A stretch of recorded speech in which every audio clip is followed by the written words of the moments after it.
Unisa sendiri nih. Lagi rame-ramenya masa Pemira. Oke guys, kembali lagi bersama tim gue yaitu komik. Kurang briefing itu. Oke. Ngobrol tapi mikir. Nah, Diulang nggak? nggak usah, wes lanjut lanjut aja. Nah, kita sekarang hari ini tuh sedang sama Irfan Nur Hasan. Sering dipanggil Hasan. Mahasiswa nih. Mahasiswa Universitas IC Yogyakarta. No promosi, Pak. Nah, bisa lah dimasukkan, Pak ya. Bikin RAB.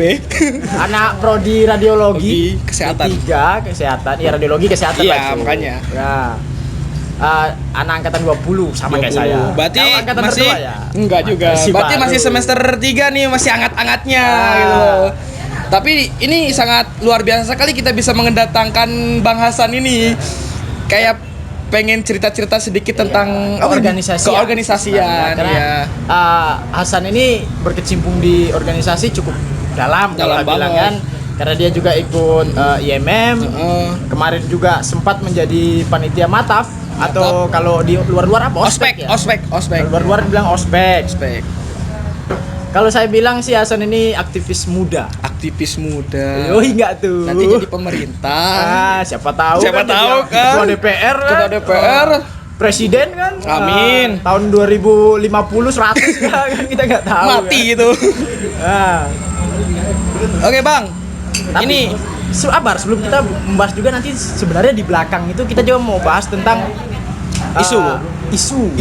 Ada satu kajian yang Hasan ini ungkit nih dan seru. Lagi booming-boomingnya nih. Jangan lupa saksikan nih.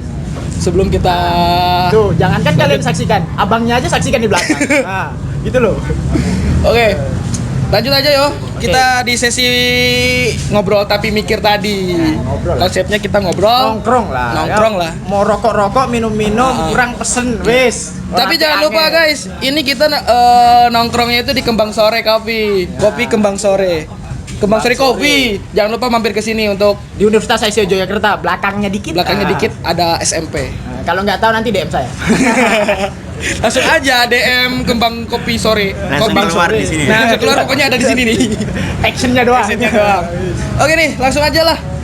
Kayaknya anak-anak pada penasaran nih, apa sih yang kita mau bahas? Ya, kita mau bahas organisasi nih. Mungkin Bro Hasan ya kita panggil secara aktivis kali ya. Oke.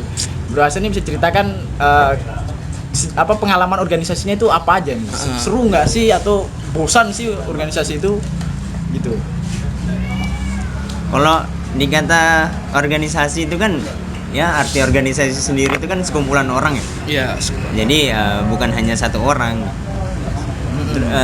Kalau kita ulik ke belakang individu saya, sebetulnya awal mula saya ke organisasi itu mengatakan bahwa saya ingin mencari jati diri sebelumnya. Sampai akhirnya saya itu paham bahwa jati diri itu tidak dicari tapi dibentuk.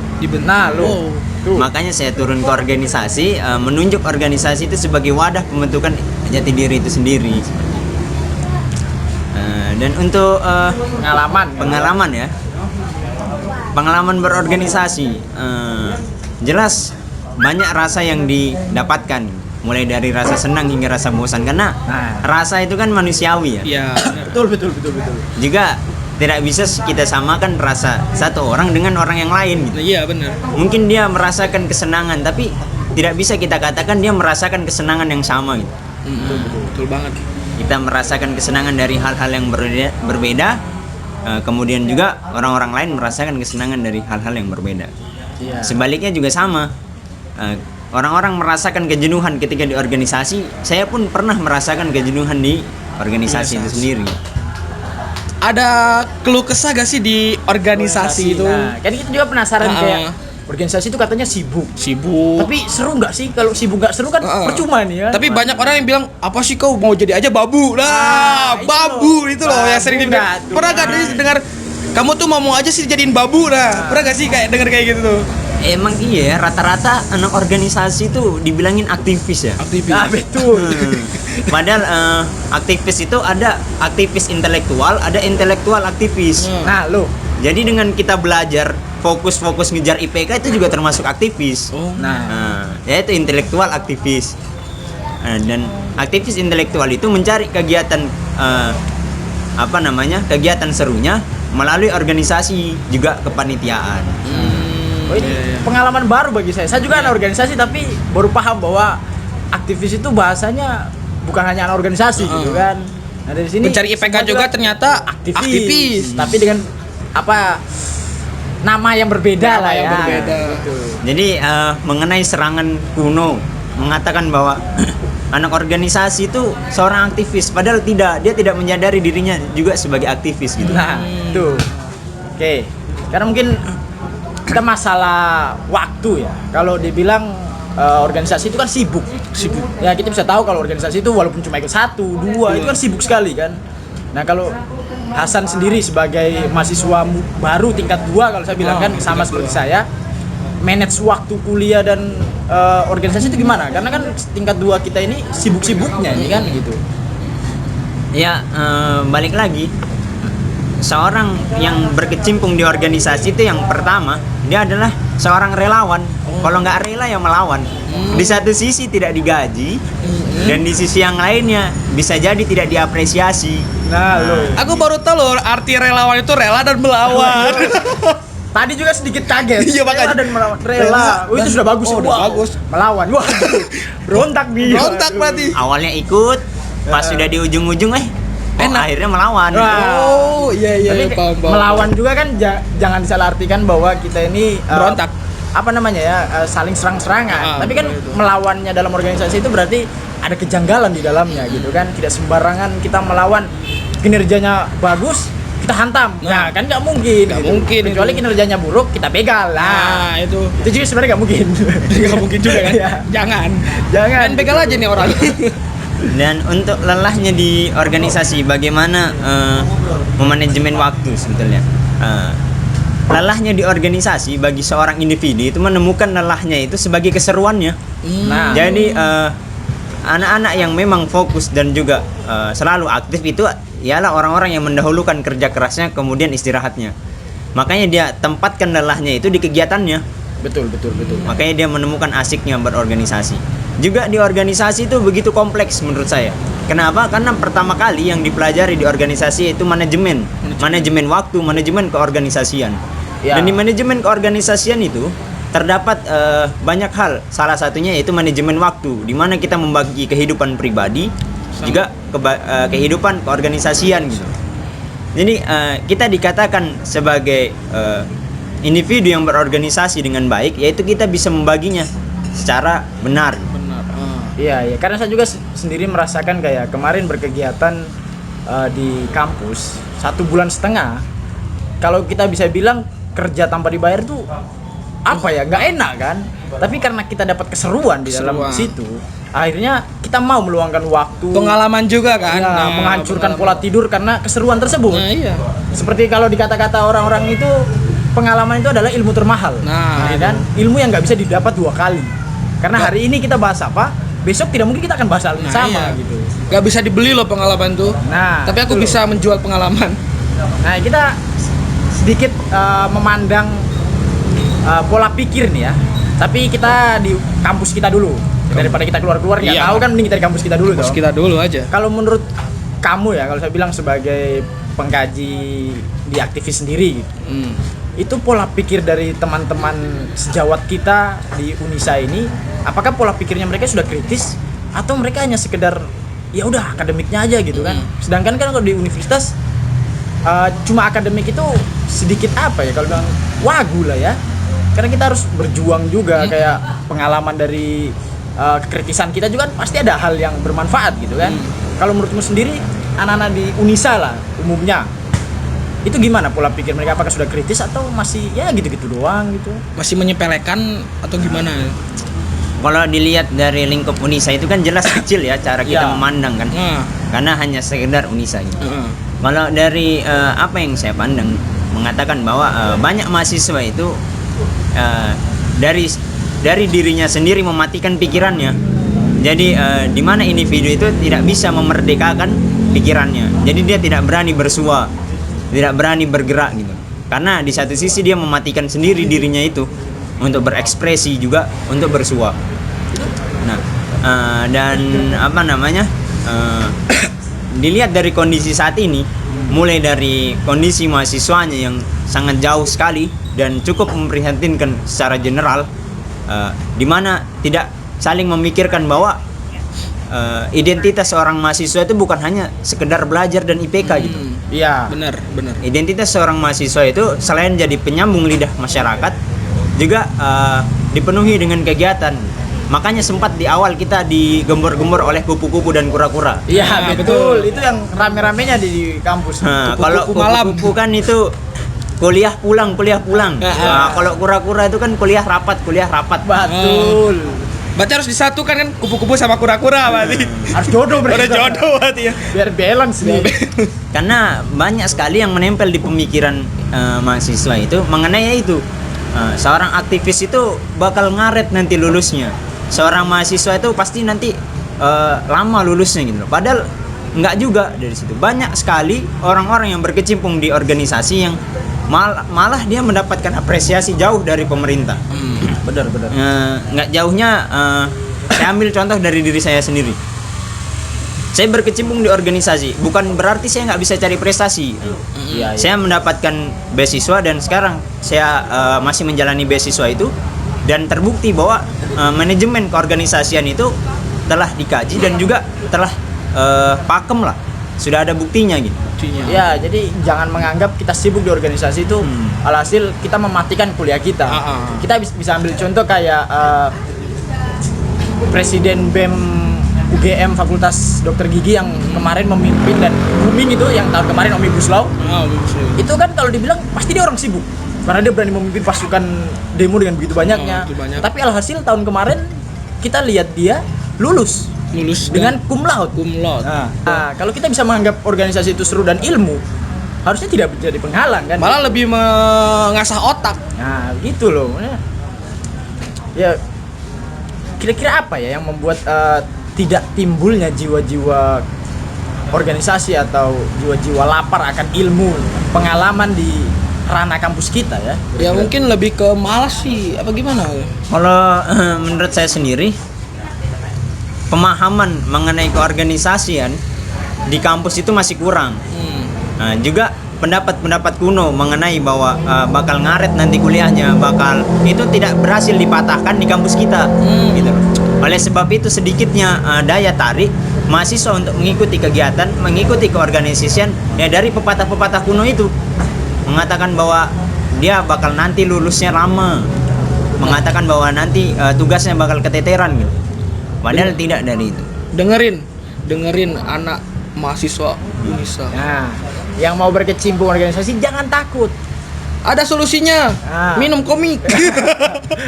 Nonton ngomik. Oh, salah. Gitu Nonton loh. ngomik. Minum kita cair. Ya, ngomong tapi mikir. Nah, kita sekarang ini di bulan ini nih ya. Ada kasus baru ya. Unisa sendiri nih. Lagi rame-ramenya masa pemira. Nah, tuh. Sensitif dikit nih ya. Boleh dibahas kan nih? Boleh dibahas kan nih? Masa pemira atau mungkin kalau yang nggak tahu pemira itu seperti masa pemilihan lah. Pemilihan umum lah ibaratkan ya, itu. di mana nanti di dalamnya itu pemilihan presiden mahasiswa, gubernur fakultas dan sebagainya, ada DPM juga. Nah, itu. Nah, ini kita lihat sedang banyak isu nih di Indonesia.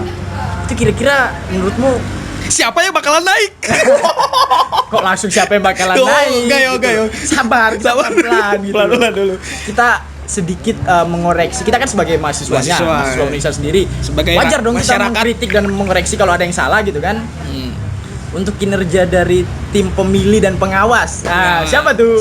Bawaslu dan KPU. Nah, itu menurut pandanganmu, pengkajianmu selama mereka dilantik kemarin, di bulan kemarin, itu kinerja mereka masih sudah bagus, buruk, atau cukup nih menurut kau sebagai pemandang? Blak-blakin aja biar dia naik gitu. Lah, kita hantam baru kita balikan kan gitu. Sekarang ini kita branding juga ya tentang panitia kepemilihan. Sebetulnya bukan panitia ya, karena itu jelas dia dilantik dan serah terima jabatan gitu. Kalau panitia mungkin seksi konsumsi kali ya. Lebih ke lembaga kan kita bilang sekarang ya. Kalau sekarang kita membranding mengenai tim-tim penyelenggara pemilihan umum mahasiswa ini, KPUM ini,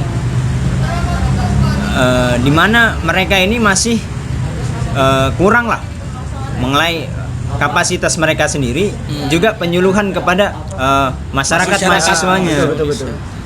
Dimana banyak kita bertanya-tanya sebetulnya siapa sih yang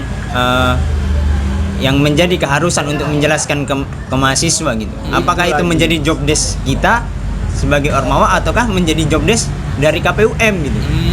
Kalau memang KPUM hanya membuat timeline dan juga membuat acara, mungkin teman-teman kepanitiaan lain yang biasa berkecimpung juga bisa. Ngapain kan gitu kalian gitu kan. Ya udah aku aja gitu kan. Cuman tupoksi dari KPUM itu bukan hanya sekedar dari penyelenggara pemilihan, tapi juga masuk dalam penyuluhan dan sosialisasi mengenai apa itu pemira. Dari situ juga bisa sebagai pemantik demokrasi yang ada di kampus gitu, dimana kita nggak fobia terhadap politik, fobia terhadap hal-hal yang menyangkut tentang pemilihan gitu loh. Benar. Dimana sehatnya pemilihan itu bisa terlaksana di Unisa, yaitu mulai dari hal-hal kecil. Karena penyuluhan aja tidak ada, maka berita-berita yang menjadi konsumsi publik itu hanya isu-isu aja. Iya. Karena saya merasakan sendiri sebagai mahasiswa ya. Informasi tentang sosialisasi dan sebagainya itu nggak masuk ke saya. Kalau semisal mereka mau sosialisasi ke Ormawa, dalam artian mereka pengen Ormawa menyampaikan ke mahasiswa, tapi sampai sekarang pun saya nggak dapat berita. Nah iya, makanya. Itu pun saya dapat dari kawan-kawan. Kawan-kawan yang pejabat-pejabat tinggi lah di sana. Itu pejabat tinggi. Makanya. Kenapa tidak langsung ke kita ke bawahan, gitu kan? Karena berarti dalam artian kalau kalian tidak langsung ke kita, kalian ada menutupi apa ya? Nah iya, makanya. Kita kok nggak boleh tahu, gitu kan? Berarti di sini kita bisa simpulkan bahwa Tanda kutip. kinerjanya itu bisa dibilang ya nggak buruk-buruk amat tapi hitungannya buruk. Kayak mana itu? Nggak buruk-buruk amat tapi hitungannya Itu buruk. kan rada di bawah buruk. Oh, rada di bawah Setidaknya buruk. kan masih bagus dikit kali ya. Kita jangan terlalu menghujat tuh kamu sendiri. Oh, nggak apa-apa. Nah, itu KPU-nya sendiri. Sekarang kita pengawasnya nih. Pengawasnya. Sedangkan kinerja dari pelaksananya harusnya juga kan ditegur oleh pengawasnya. Nah. Dalam artian kalau bawahnya hancur, berarti harusnya atasnya hancur gak sih? Nah, Itu menurut lu gimana? Berarti atasnya juga nggak berperan aktif dong. gimana tuh? Jelas seperti itu. Banyak bisa kita nisbatkan mengenai kalau kita memandang tentang kebagusan dan kejelekan. Yang paling simpel adalah ketika dia menjabat, hari ini menjabat, bagaimana caranya dia bisa mencetak pemimpin yang baru untuk tahun kedepannya. Itu dikatakan bagus. Betul. Itu di satu sisinya. Dan di sisi duanya, di mana dia mengerti tupoksinya dan juga menjalankan betul-betul amanahnya di tahun yang sekarang. Cuman kalau saya lihat sekarang ya, dari mana saya memandang, mungkin dari pihak-pihak penyelenggara pun ataupun pihak pengawas tidak ada penegasan. Entah penegasan itu dia mengerti kah tupoksi mereka ataukah tidak ada. Mengenai dengan pemilihan siapa yang harus menjadi penyelenggara juga menjadi pengawas, itu perlu juga dipertanyakan. Apakah orang-orang yang tidak berkompeten ataupun tidak berintegritas yang harus menjadi kayak gitu, berarti hanya sekedar mengisi kursi kosong tersebut gitu. Mengisi kursi kosong tersebut. Dalam artian berarti mereka kambing hitam. Iya. Gitu kan. yang mengakibatkan hal-hal seperti ini terjadi gitu. Tidak bisa kita mutus mata rantai. Di mana caranya kita menghidupkan demokrasi, pemilihan itu di kampus, sedangkan sosialisasi minim. Ya, benar. Minim, bukan hanya minim sih saya bilang, bahkan tidak terdengar. Gitu. Tidak ada Ini sama sekali.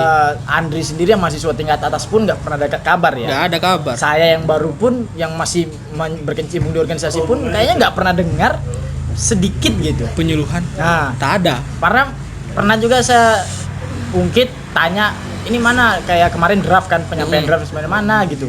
Dibilang sudah disampaikan ke Ormawa. Nih, di grupku sendiri kok nggak ada. Berarti ini ranahnya hanya berarti pada petinggi. Petinggi aja. Apakah di sana ada permainan atau emang sengaja dipermainkan? Nah, atau ada bawahan ini nggak perlu tahu urusan petinggi. Lah, untuk apa kalian memimpin kami? Nah, gitu iya. kan? Rakyat perlu keterbukaan gitu loh. Mereka menjadi pemimpin, gak bakal jadi pemimpin kalau tidak ada kami, gitu kan? Bener. Secara kasarnya itu. Nah, Kalau ini saya jawab menurut faktanya ya. Karena tertulis di Undang-Undang nomor 62 atau 64 di pasal 2 ayat C itu, di pasal 2 bagian 2 ayat C itu mengatakan bahwa memberikan sosialisasi Nomor 4 itu undang-undang mengatur tentang KPU-AM dan juga Bawaslu sendiri. Nah, Gitu. Jadi udah jelas di situ mengharuskan sosialisasi itu tidak ada pengkhususan untuk ormawa. Tidak ada pengkhususan untuk ormawa. Jadi memang seharusnya dan menjadi keharusan dan kewajiban, karena itu bentuk tertulis di luar dari teknis. Bentuk tertulis itu berarti sudah pakem, karena sudah ada peresmian dari bentuk tertulis tersebut. Apalagi ada di dalam undang-undang toh. iya. Undang-undang nomor 4 2019. Nah, makanya Itu terlihat jelas bahwa mengharuskan untuk mensosialisasi. Karena efek dari sosialisasi itu selain memahamkan mahasiswa, juga dapat menjadi pemantik untuk demokrasi kepada mahasiswa. Betul. Nah, seperti itu. Entah memang mereka nggak punya draft undang-undang nomor 4 kah, atau seperti apa kan kita nggak tahu ya. tiba-tiba nyoblos. Nah, itu yang kaget juga kan, atau malah nggak pernah baca mereka. Jujur ya, aku selama ini nggak pernah nyoblos karena tiba-tiba loh kok bisa-bisa nyoblos gitu kan. Zaman tahun kemarin, berarti kita dua ini berarti angkatan Satu. semester 1 ya. Satu. Itu pun tahun eventnya juga mungkin saya nggak ikuti, tapi tiba-tiba saya dapat edaran pencoblosan hari ini. Nah, Lah, informasinya dari mana?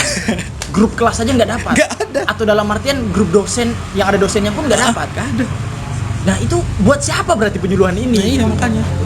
Berarti ya apa fungsionalnya berarti kan gitu. Jujur nih, aku dapat kayak pendaftaran kayak gitu baru-baru ini loh. Karena emang sekarang ada orang yang mungkin aku ada teman yang di sananya gitu loh. Sananya.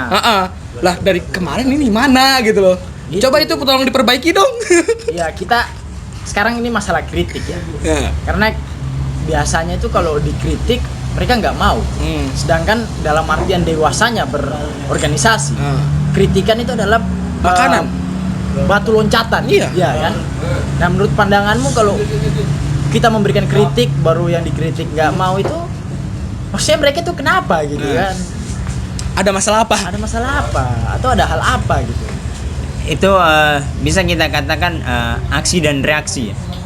Aksi yang diberikan kepada mungkin orang-orang yang birokrat yang memiliki kedudukan. Oke, kita lanjut. Kembali terjadi sesuatu hal. Sorry. Tapi itulah namanya proses ya. Proses. Mudah-mudahan proses itu menjadi hal yang baik. Amin. Kan? Oke, kita lanjut masalah kritik tadi. Kritik iya. Kritik ke petinggi kalau Tinggi bilang. iya. Itu gimana mereka kok nggak mau menerima kritik itu karena apa sebabnya? Iya, padahal itu sebenarnya itu makanan emang dia harus dikritik gitu loh. Itu lagi. Coba. Cuma kalau kritik itu kita bisa bilang aksi dan reaksi ya. Aksi itu dari hal yang diberikan kepada orang-orang birokrat yang memiliki kedudukan kepada target pasar yaitu mahasiswa. Ya. Oleh sebab itu akan menimbulkan reaksi dari mahasiswa kepada orang-orang yang memberikan tersebut. Dan kritik itu selain dalam hal mungkin ada beberapa yang ke personal, cuman ada beberapa hal juga yang membangun gitu. Jadi tidak semua jenis kritikan itu dilandaskan sebagai hal-hal yang mengejek-ngejek, tidak. Karena banyak kritikan juga yang bisa membangun. Dari situ Ya. kita bisa mengevaluasi mulai dari kinerja kita, pergerakan kita. Karena bentuk dari keberhasilan adalah ketika ada reaksi. Betul, Ada betul. reaksi dari sesuatu yang kita berikan gitu. Nah, betul. Nah, sekarang ini saya juga memantau Pemira di Unisa ini sampai detik ini pun pendaftar dari Presma itu belum ada. Belum ada. Kalau dari pandanganmu, semisal nggak ada yang daftar hingga hari penutupan ataupun perpanjangan, what happen aya naon? Apa yang terjadi gitu? Apa yang terjadi? Kalau dari saya, kenapa sih bisanya tidak adanya yang mungkin ada keinginan untuk menjadi pres ataupun menjabat? Menjadi pertanyaan juga dari pres saat ini, apakah dia berhasil mencetak pemimpin untuk generasi selanjutnya gitu. Kader berarti. Regenerasinya kan otomatis terhenti Ya, karena benar. tidak adanya yang mengirim ya. berkas ataupun memberikan opininya untuk menjabat itu, seperti itu. Nah, apa namanya? Dan seperti apa reaksi yang bakal dihasilkan ketika tidak ada sama sekali, walaupun udah diperpanjang masa pendaftaran, cuman tidak ada juga yang mengisi podium itu. otomatis banyak hal yang bakal terjadi. Ya. Yang pertama, bakal penunjukannya pemimpin yang tidak berintegritas juga tidak berkapasitas. Nah, Yang dapat mendampakkan itu kepada mahasiswa itu sendiri. ya iya. Kembali lagi ke apa namanya? Susunan.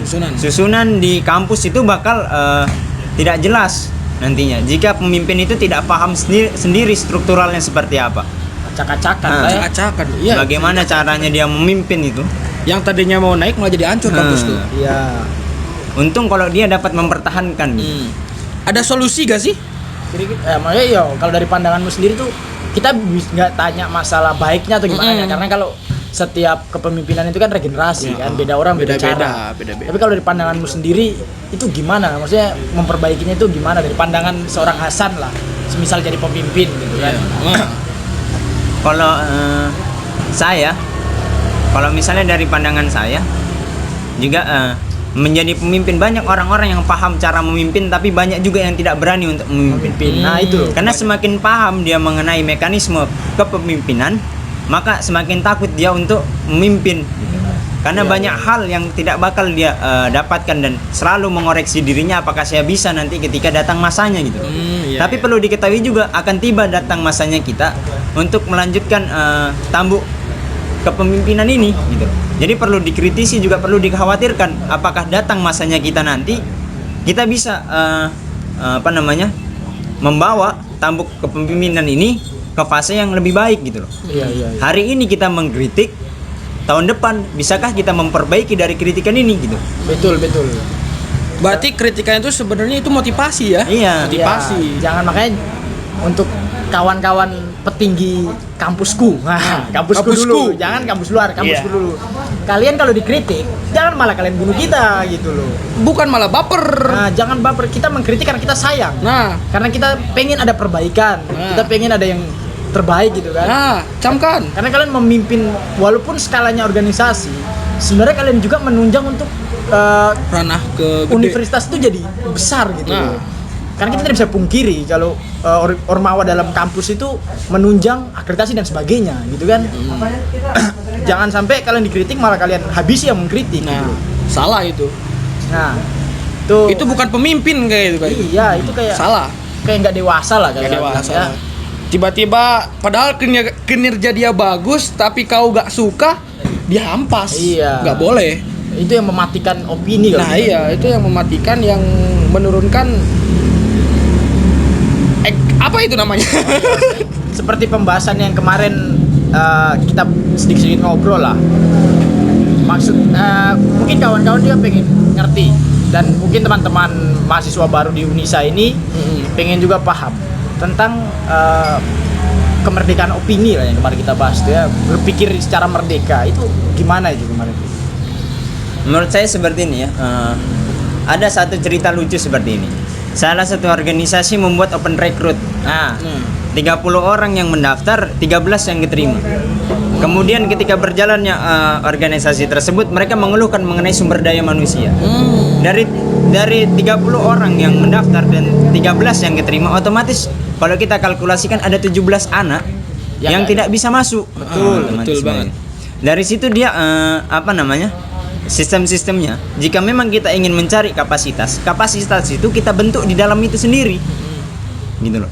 Jika kita ingin mencari kualitasnya, jika kita ingin mencari kualitas dari mahasiswa itu sendiri, maka organisasi itu sendiri yang seharusnya punya PR untuk membentuk individu itu sendiri gitu loh. Betul. Bukan yang jelek dibuang. Nah. Padahal mereka ya pengen juga gimana sih di dalam itu tuh gimana. Sebenarnya kalimatnya bukan yang jelek dibuang, tapi Nah. kawan-kawan ini mungkin bukan jelek, hanya nggak berani tadi tuh loh. Ya kan, karena mungkin dari pertanyaan dari oprek itu. Karena kan di oprek sendiri seperti yang saya tahu mengajukan suatu pertanyaan yang dimana itu rata-rata pengalaman, habis itu akademik dan sebagainya. Masalah pengalaman kalau diulik berarti kan 21 belum ada pengalaman di organisasi mahasiswa.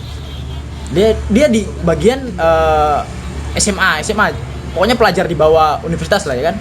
Di mana pengalamannya? Berarti mereka nggak pantas dong dalam artian kan? Tapi kan di sana bisa dibentuk. Iya, harusnya kan Biar mereka tuh sebagai ada wadah kan. itu Nah itu salahnya. Karena memang lebih mudah membentuk seorang anak yang memang betul-betul tidak pernah ikut organisasi daripada membentuk anak yang pernah ikut organisasi. Itu loh. Nah, kenapa itu bang? Kok bisa? Nah, karena anak yang baru ataupun tidak pernah mengikuti organisasi, rasa semangatnya lebih tinggi daripada orang-orang yang pernah mengikuti organisasi. Kemudian teman-teman yang ikut dalam tim penyaringan itu mematahkan semangat dia tersebut gitu loh. Jadi dia malas untuk ikut lagi. Iya. Mematikan opini berarti Nah, iya, berarti berarti- artian, ya kita nggak menyalahkan sistem oprek tersebut. Iya, itu terserah Tapi Anda gitu loh. Mungkin karena rata-rata oprek yang saya ikuti itu seperti ada apa ya, kayak menakut-nakuti itu loh bahasanya. Jadi kita ini dilatih untuk mentalnya. Kita ini kan bukan kampus militer Nah, gitu loh. kita kampus berkemajuan. Nah, berkemajuan bagaimana itu? Wes, Maju aja dulu kan. jadi dulu aja. Oke. Ya kita bilang berarti bisa simpulkan masih minimnya kemerdekaan berpikir ya kan sini, karena banyak jegalan-jegalan lah ya kalau kita bilang, takutnya ini itu. Berarti perlu ya kita ini mendoktrin kawan-kawan baru untuk mencoba merdeka berpikir. Perlu sekali. Selain juga kita mengajak ataupun memantik anak-anak baru, juga kita wadahi mereka dengan sebaik bentuknya wadah. Ya. Nah, gitu. Karena mahasiswa itu tidak semuanya berbentuk air yang mengikuti wadahnya. Ada juga yang mungkin bentuknya kotak yang tidak bisa mengikuti bentuk bulat. Betul. Ada juga yang bentuknya segitiga yang tidak bisa mengikuti bentuk kotak gitu, seperti itu. Nah, dan kalau kita tarik garis benang merahnya, awal dasar itu sosialisasi mengenai organisasi itu kan terdapat pada mata. Betul, betul. Jadi kita Awal. jadi bisa kita katakan bagaimana sosialisasi ini dan tingkat keberhasilannya, presentase keberhasilannya di Mataf itu seperti apa gitu. Apakah memang hanya sekedar acara tidur kemudian tidak diperhatikan gitu? Ataukah terdapat gol? Duh, lagi-lagi dan lagi-lagi. Mungkin emang kita harus ngebahas yang lain. Mungkin kayaknya ada yang panas juga. Mungkin Kayaknya ada yang pakai goib-goib ngirim. takutnya kayak gitu kan. Iya. Mending kita langsung ke isu aja nih. Tiba-tiba kok, wah, habis sesuatu hal terjadi lagi, akhirnya terpotong lagi. Sorry ya guys, sorry. Ya, Agak karena- sedikit kurang nyaman gitu. Kita konten kreator yang memulai dari nol. Nolnya nol. cuma 3. Nolnya cuma 3 gitu kan, gitu loh. nggak banyak. Kita lanjut pembahasan nih. Seru nih masalah politik kampus. Iya, makanya. Sebenarnya makan 1 jam pun nggak cukup. Iya, ya kan, makanya. bahas ini. Tapi kita nggak mungkin ya dengan 1 jam 2 jam itu. Tapi ini ada yang udah daftar belum sih? Nah, Boleh guys sih tahu gitu loh. kira-kira dari intelijen sampean ada nggak sih yang sudah daftar gitu kan? Kalau dari saya juga masih belum kelihatan sih belum siapa kelihatan. siapa calon-calon pemimpin ini. Karena sama sekali belum ada hilalnya gitu. Bentar lagi bulan puasa berarti. Berarti kosong nih, hilal. Oh, hilal juga. Kosong kali ya. Kosong nih. Hah? Kosong? Sih, sebelum kita membahas ini tim di belakang what happen aya naon? What happen aya naon? Kok kayak gelisah-gelisah gimana gitu? Bisa campur aduk tuh. Aman tapinya ya? Aman. Aman nggak? Dingin. Oke. Tim direction? Tim direction aman nggak? Tim direction aman? Aman, Aman. Bos. Lanjut. Kita lanjut bahas lagi. Tim direction tadi ribut-ribut, kaget saya. Kaget kan. Siapa tahu Oke. nanti pukul hantam kan. Kita bahas sekarang dengan isu terbaru. Karena si Hasan ini pernah mengkaji tentang Seksual, ya? bukan seksual, Seksual. pelecehan intelektual ya. Oh, Iya. pelecehan intelektual itu cerita sedikit dong, apa kajiannya itu apa aja sih gitu. Jadi sempat bulan Agustus saya angkat mengenai isu pelecehan intelektual di kampus. Ya. Karena terlihat jelas pelecehan intelektual itu, karena ranah pelecehan intelektual itu ke individu. Kata pelecehan sendiri itu kan merendahkan. Merendahkan, dan intelektual itu larinya kecerdasan, dan itu konkret ada di KBBI. Saya ambil isu intelektual karena di satu sisi kita merendahkan kecerdasan anak-anak, potensi anak-anak, bahwa tolak ukur kecerdasan itu hanya dari akademik gitu. Padahal tolak ukur dari kecerdasan itu bukan hanya dari akademik. Bagaimana cara dia bekerja, cara dia bergerak, cara dia berbicara, itu juga termasuk kecerdasan, termasuk ranah intelektual. Jadi saya angkat pelecehan intelektual itu biar paham bahwa jangan ngejudge sesuatu individu karena berdasarkan tolak ukur IPK mereka, kecerdasan mereka di kelas gitu. Tapi kita lihat dulu bagaimana cara dia bergerak, bagaimana cara dia berekspresi gitu. Karena itu juga termasuk ke ranah kecerdasan. Banyak sekali. Contohnya mematahkan opini tadi. Nah, anak-anak yang mungkin kapasitas kecerdasan di kelasnya kurang, tapi dia pandai dalam berorganisasi, juga pandai dalam hal bergerak, termasuk dilecehkan. Gitu. Dikatakan bahwa dia tidak bisa memasuki organisasi karena banyak hal yang tidak bisa dia dapatkan ataupun dia tidak memiliki pembekalan tersebut. Maka seharusnya yang menjadi dasar untuk memberi pembekalan itu adalah organisasi tersebut gitu loh. Kalau memang kita mencari seseorang anak yang berintegritas, otomatis kita lari ke kualitas suatu organisasi. Tapi mereka tidak paham bahwa pembentukan kecerdasan ataupun pembentukan kualitas itu sebetulnya ada di dalam organisasi tersebut gitu loh. Makanya banyak jenis-jenis yang salah satu saya sukai adalah jenis perkaderan. Karena jenis perkaderan itu semua golongan dan semua anak bisa masuk. Tidak ada mengenai hal-hal IPK ataupun seperti apa.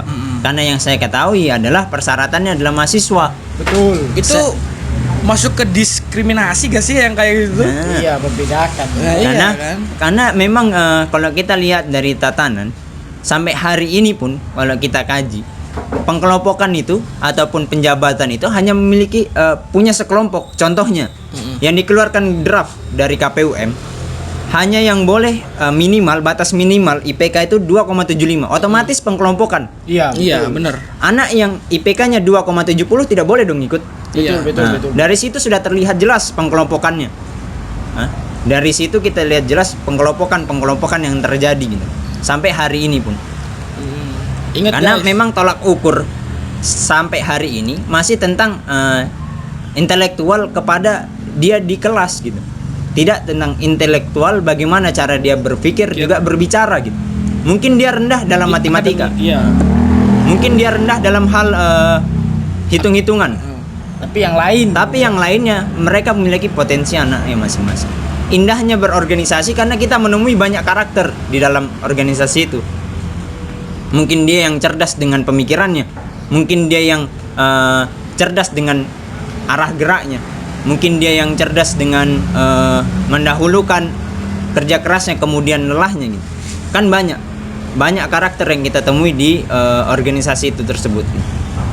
Dan isu pelecehan intelektual ini sebetulnya harus betul-betul dipandang, karena larinya bagaimana organisasi-organisasi itu mencetak anggota-anggotanya biar di satu sisi bisa menghidupkan organisasinya, tapi di sisi lain menghidupkan anggotanya. Dari kata makmur keanggotaan itu bukan sekedar kita membelikan atau membuat perut anggota itu kenyang, tapi kita juga harus mengisi isi kepala itu dengan betul-betul terisi juga kenyang gitu. Oleh sebab itu pembentukan dan sel-sel terkecil individu mahasiswa itu selain dari mahasiswanya sendiri, yaitu dari HMP-nya, dari himpunan-himpunannya, sel-sel terkecil dari sebuah individu itu yang ada di sentra kampus. Aku mikirnya dari pembahasan yang barusan ya, kok kayak suruh ikan naik ke atas pohon dan monyet di atas ke pohon. Seperti kata siapa ya? Jadi Corbuzier juga kali ya. Dia bilang, kita nggak bisa menyamakan caranya ikan memanjat pohon dengan monyet. Ya pasti monyet menang. Nah gitu. iya. Coba suruh monyet berenang, pasti ikan yang lebih menang. Nah gitu. iya. Lebih lama tahan. Tapi emang kebanyakan itu seperti itu, mungkin menilai dulu IPK. Sama halnya seperti ini. Kalau memang kita pakai analogi seperti itu, saya punya analogi kalau kita mancing di laut, tidak semua ikan bisa kita pancing. Betul. Kita harus sesuaikan dengan mata kailnya. Mungkin kalau mata kailnya besar, ikan kecil tidak bisa memakannya. Begitu pula sebaliknya, ketika mata kail itu kecil, ikan besar tidak kuat memakannya, pancingnya. Iya. Tapi seperti apa biar kita bisa mendapatkan ikan kecil dan juga ikan besar? Kita menggunakan pukat, di mana jaring-jaring itu kita desain biar bisa menangkap ikan yang lebih banyak daripada kita memancing gitu. Iya. Betul. Pakai jala berarti. Di mana kita bisa menjadi wadah bagi mahasiswa-mahasiswa yang memiliki keinginan, juga yang belum memiliki keinginan, kita ajak mereka agar timbul rasa-rasa keinginan tersebut. Karena yang saya katakan bahwa saya tidak percaya keberuntungan. Karena keberuntungan itu adalah ketika kemampuan bertemu dengan kesempatan. Betul. Makanya PR Nah, saya sekarang dengar itu adalah dari Deddy Corbuzier. suatu individu itu lebih baiknya adalah memperbanyak kemampuan. Dan ketika kesempatan itu datang, kalian sudah mempersiapkannya lebih dahulu gitu. Kemampuan tersebut. Jadi ketika ada kesempatan datang, kalian siap dengan mekanisme yang terjadi gitu. Iya, iya. Cuy, kan sadar gak sih? Sadar gak sih yang lagi nonton nih? Aku kok orang ini kok ada mirip sesuatu gitu loh. Aduh. Anak petinggi nggak? Iya, kayak anak petinggi gitu loh. Tinggi mana tuh? Gak Konoha. Petinggi ketawa Konoha. Hokage ketujuh. Mirip loh, mukanya tuh kayak Jangan ini. sensitif. Oh iya. Hokage. Hokage. Eksekusi Anbu kau. Ini soalnya dari tadi aku kok orangnya pinter politik banget dari tadi nih. Nah. Mungkin ada Siapa golongan tahu darah. kawan-kawan Konoha mana ya? Nah, ya, siapa tahu siapa yang berpemikiran dengan aku kan? Mirip kan? Mirip gak sih? Mirip anjir. Oke lah kita lanjut. Mungkin coba aja yuk. Sebenarnya gini, pembahasan ini masih banyak. Iya, sebenarnya pembahasannya masih banyak. Apalagi aku pengen nanyain gimana sih yang kemarin tuh ada isu kan yang seksual itu agak sensitif nih ini. Takut aku juga. Ya, jadi kayaknya nggak masalah perlu isu. ya. Kayaknya kita juga waktu nih, Waktu kan? juga ya. Waktu. Mungkin ada pesan-pesan. Dan terakhir lah ya sebelum kita closing, sampean sebagai aktivis kalau saya bilang pesan lah buat kawan-kawan yang baru, buat jiwa aktivisnya gitu. Kalau dari saya seperti ini, putus mata rantai di mana pemikiran itu mengatakan bahwa aktivis itu hanya seorang yang berduduk di organisasi. Aktivis itu bukan hanya orang yang ada di organisasi, bukan yang dia turun ke jalan kemudian demo, bukan dia turun ke jalan baru bawa banner-banner dan juga kertas karton. Tapi aktivis itu ada juga yang di dalam kelas. Aktivis itu ada yang intelektual aktivis, ada juga intelektual aktivis intelektual. Gitu. Dan itu harus diputus. Jangan ragu dan jangan bimbang. Jika kalian tidak memiliki hal yang dibanggakan, maka cari, maka buat. Terjun ke organisasi-organisasi, turun ke HMP. Bentuk jati diri kalian hingga suatu saat bisa kalian banggakan. Karena PR saat ini adalah bukan membuat tempat-tempat diskusi, tapi bagaimana menyadarkan mahasiswa bahwa ada tempat diskusi yang kamu bisa ikuti. Nggak dipakai. Dipakai. Banyak sekali tempat diskusi yang bisa kalian ikuti, tapi kalian sendiri yang membatasi diri kalian untuk mengikuti. Gitu. Oke. Karena perbanyak kemampuan, kemudian datang kesempatan, kalian sudah siap menerimanya. Seperti itu. Oke, sip. Jadi untuk kawan-kawan baru jangan takut untuk berorganisasi. Jangan takut. Karena organisasi itu sebenarnya seru dan pengalamannya banyak, ilmunya banyak. Kalau anggap obrolan kita dari awal sampai ini seru, monggo di komen biar kita buat part 2 dengan iya. Hasan. Dan next kita bahasnya lebih dalam Lebih dalam lagi lagi tentang politik yang ada di Unisa. dan mungkin kita geser dikit. Geser ke dikit tempat mungkin lain. sebenarnya banyak yang harus diomongkan, cuman ya itu durasi tadi. Durasi. Oke guys, Oke, mungkin sekian dari obrolan kita kan. Next time kita ngobrol ketemu tapi lagi. mikir. Eh, Jangan lupa sih di subscribe sih. iya, bantu lah ya. Iya Kita kan? kan makhluk dasar nih. Dasar dari dasar laut. Nah, tolong dibantu gitu kan. Subrek dikit gitu Kok kayak kan. kita ngemis. Ngemis dikit gak apa-apa. Oke guys, jadi mungkin cukup aja pembahasan kita di ngomong tapi mikir ini. Jangan lupa subscribe. Next.